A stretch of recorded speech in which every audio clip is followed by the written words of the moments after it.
আসসালামু আলাইকুম প্রিয় শিক্ষার্থীবৃন্দ। আশা করি তোমরা সবাই ভালো আছো এবং সুস্থ আছো। গ্রুপ ভার্বের তৃতীয় পর্বে তোমাদের সকলকে স্বাগতম এবং শুভেচ্ছা। সারাদিনের মেমোরাইজিং পার্ট নিয়ে তোমরা অনেক বেশি ক্লান্ত, রাইট? চলো আমরা আজকে যে একটি বিষয় নিয়ে আলোচনা করব, অর্থাৎ একটি টপিক নিয়ে আলোচনা করব, সেটি হচ্ছে ব্রেক। শব্দের অর্থ বিরতি অথবা ভঙ্গ করা। ব্রেক অ্যাওয়ে অর্থাৎ গেট অ্যাওয়ে। ব্রেক অ্যাওয়ের অর্থ হচ্ছে গেট অ্যাওয়ে অর্থাৎ ভাঙিয়া বাহির হয়ে আসা। The convict broke away from the prison অর্থাৎ অপরাধী কারাগার থেকে পালিয়ে গেল। এখানে কনভিক্ট অর্থ দোষী অথবা অপরাধী।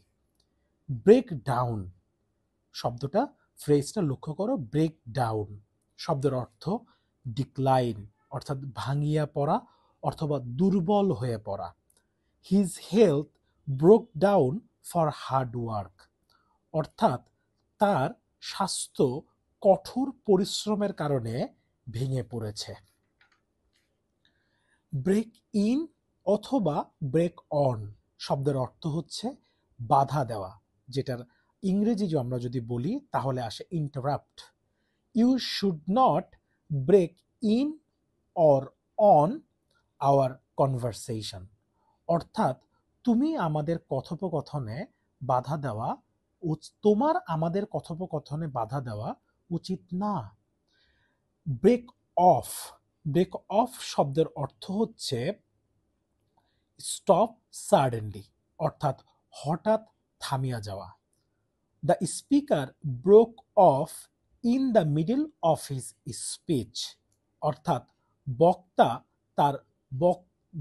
তার বক্তব্যের মাঝখানে হঠাৎ থেমে গিয়েছিল।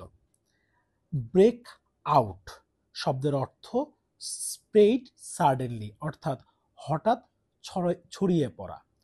Cholera broke out in the village অর্থাৎ কলেরা গ্রামে ছড়িয়ে পড়েছিল। ব্রেক থ্রো অর্থাৎ জোর করে ঢোকা। Break through get through by force অর্থাৎ জোর করে ঢোকা। The soldier broke through the enemy's line অর্থাৎ সৈন্যটি শত্রুর অবস্থান ছেদ করে এগিয়ে গিয়েছিল। ব্রেকআপ শব্দটার সাথে তোমরা অনেক বেশি পরিচিত, যার অর্থ হচ্ছে বন্ধ হওয়া। Our school ব্রেকস up at 4 PM অর্থাৎ বিকাল 4টায় আমাদের বিদ্যালয় বন্ধ হয়।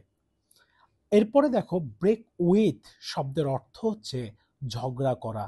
He has broken with his friend অর্থাৎ সে তার বন্ধুর সাথে ঝগড়া করেছে। তো এই ছিল আজকের ব্রেক নিয়ে গ্রুপ ভার্বের আলোচনা।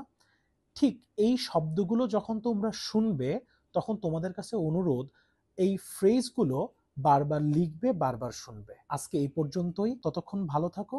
আসসালামু আলাইকুম।